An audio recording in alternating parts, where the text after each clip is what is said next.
Hi friends, welcome to my channel. அதுக்கு பேர் video பார்க்குறீங்க, சப்ஸ்கிரைப் பண்ணாமல் பார்த்துட்டு இருக்கேன். நம்ம சேனலில் முக்கியமாக சப்ஸ்கிரைப் பண்ணிவிட்டு பாருங்கள். ஏன் சொல்கிறேன், நம்ம டெய்லியும் வர நோட்டிஃபிகேஷன் வந்து டெய்லி அப்டேட்டுக்காக சொல்கிறேன். இன்றைக்கி நம்ம எதை பற்றி பார்க்க போகிறோன்னா, மஞ்சள் வச்சு தான் பார்க்க போகிறோம். ஒரு சிலவங்கலாம் வந்து பார்த்திங்கன்னா ஏகப்பட்ட வெள்ளாமை பண்ணியிருப்பாங்க. பட் ஆனால் மஞ்சளுங்கிறது வந்து வெள்ளாமை வந்து பார்த்திங்கன்னா ஒரு சில பகுதிகளில் மட்டும் தான் பண்ணுறாங்க. நம்ம இதுலேருந்து பார்த்தா ஈரோட்டில் பண்ணுறாங்க, திருப்பூரில் பண்ணுறாங்க.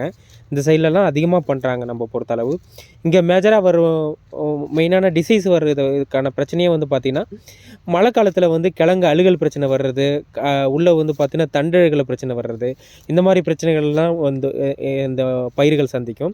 ரெண்டாவது வந்து பார்த்திங்கன்னா மழை காலத்துலேயும் சரி பனி காலத்துலேயும் சரி இலை புள்ளி நோய்க்கு வந்து கருக்கும். இதில் வந்து லீஃபில் வந்து பார்த்திங்கன்னா இலையெல்லாம் புள்ளி புள்ளியாக ஆகிடும். ரெண்டாவது வந்து பார்த்திங்கன்னா அடியில் ஃபுல்லாக கருகி போகும் பயிர். இது அடியிலலாம் வந்து பார்த்திங்கன்னா லீஃப்லாம் கருகி போய் இந்த மாதிரி வந்து பார்த்திங்கன்னா அப்படியே கறி போய் இலைலாம் வறண்டு போயிடும். இதெல்லாம் வந்து பார்த்திங்கன்னா சும்மா ஒரு இதில் நார்மலான வர டிசீஸே வந்து இந்த ஃபங்கஸ் பிரச்சனை தான் அதிகமாக வரும். மற்றபடி இதில் பெருசாக அந்த அளவுக்கு வந்த மாதிரி ஒன்றும் இருக்காது. இந்த வெள்ளாமை பண்ணுறது ஓரளவுக்கு வந்து ஈஸின்னு சொல்ல முடியாது. ஒரு லாங் டைம் கிராப் அப்படின்னு சொல்லலாம். Okay, thank you.